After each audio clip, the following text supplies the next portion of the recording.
Hello again, everyone. Welcome back. In this technical analysis of the stock market video, I call it Tremors because that's exactly what's happening in the market. We got another very strong tremor this week from Federal Express. We're going to talk about that. Of course, that hit the news big time when they made their pre-announcement early on their earnings Thursday evening, and the stock got killed on Friday. All right, let's just start off. We're going to look at this dashboard here, which is I've got several things I look at on the ETF dashboard, but I just want to show you the sector, 16 sectors again. Here's what it did this week. Not a single sector was positive. 0 up, 16 down, exactly like what happened 2 weeks ago. So last week I called the video Whiplash because of what happened between the 2 weeks. Well, here we are again. I mean, talk about the volatility. It's just tremendous volatility right now. I mean, we literally are going down, up, down in here. Not a single sector was positive. So when home builders are leading to the downside at 6.9%, but right there with it, industrials, materials, technology, semiconductors, 6%. Communications 6.25%. And then here's the status year to date. Now we're back to having several sectors that are down greater than 30% just since January 1. Energy continues to lead. Utilities and energy, the only two sectors that are positive. Everything else is negative. Some are very, very negative. All right, let's take a look at our indices. Okay, I'm going to start off with the side-by-side view like I usually do. Here's the Dow, the S&P, and the NASDAQ composite. The Dow was down 1329 for the week.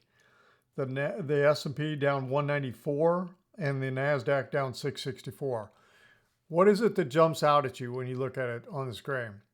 Bearish engulfing candles to close out the week in here. I mean, you can't get any more picture perfect than what you're seeing right here on the screen in terms of bearish engulfing. On the S&P, we gapped up at the beginning of the week from the close the prior week, tried to run, didn't go anywhere, came back down and closed not only below the body, closed below the low of the previous week. So pretty negative price action. Same exact thing happened over here on the NASDAQ composite and on the Dow Industrials. Now, it didn't gap up at the open over here nearly as much as what it did on these two, but pretty doggone close. So pretty negative looking picture. Let's take a look at the Dow and the transports because why? Because of Federal Express. Look what it did with here.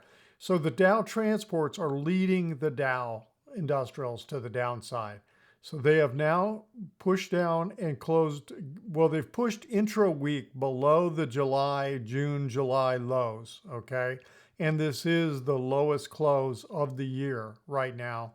And where do we close? 12,825. This is the low for the week right here, 12,656. So the Dow hasn't come close to taking out that low yet, but I think it will. This is going to continue to pull on down. We've got several big name stocks that are not only below these lows. I happen to look at a couple of the FANG stocks.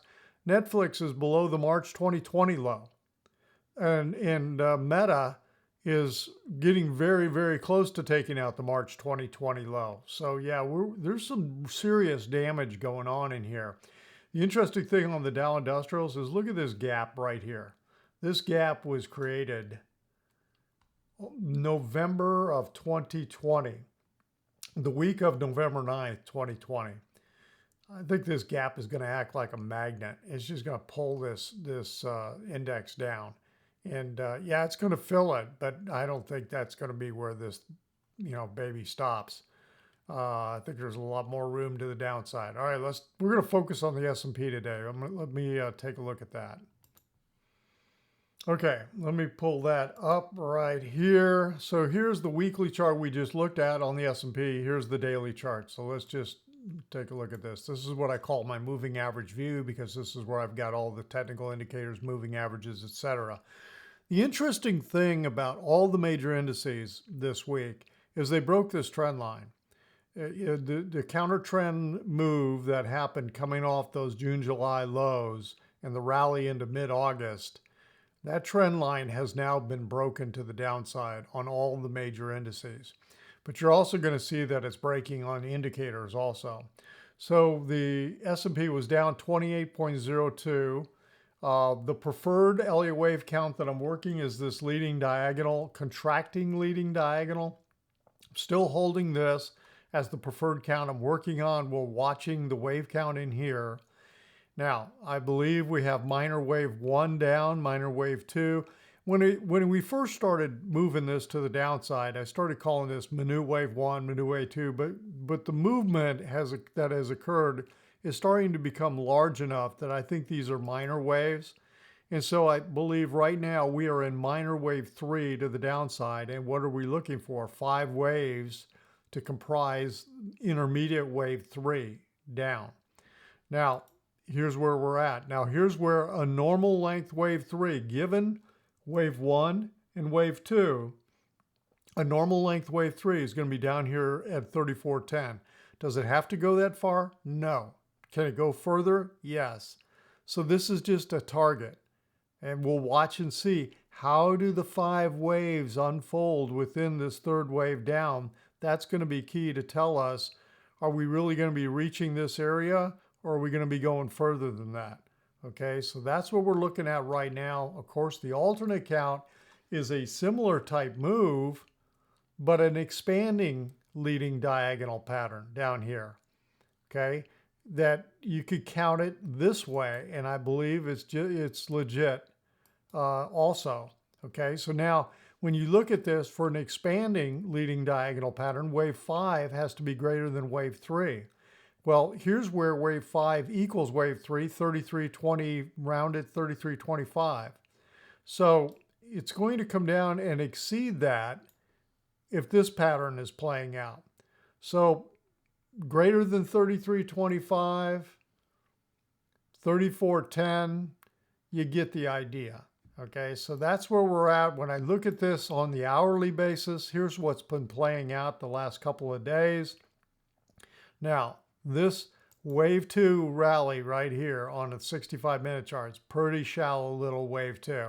I really was expecting more, a little bit more here and possibly up into this area, you know, like 39.98.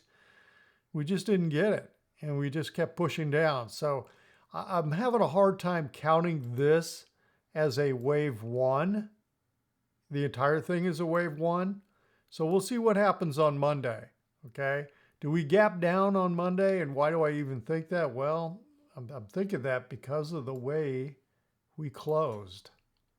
Because of this kind of price action, you know, really bearish engulfing type of price action, you know, we could easily open to the downside and just keep running. But I'm a little bit cautious. We're a little extended on the McClellan oscillator. You know, we'll see what happens in here. It could pull back up to the trend line.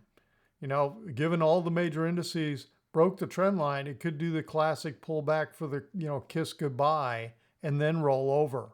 So we'll be watching the price action Monday, Tuesday, and see what we get. But right now, this is what I'm sticking with. Now, if you look at the 30-minute view, I mean, it helps a little bit,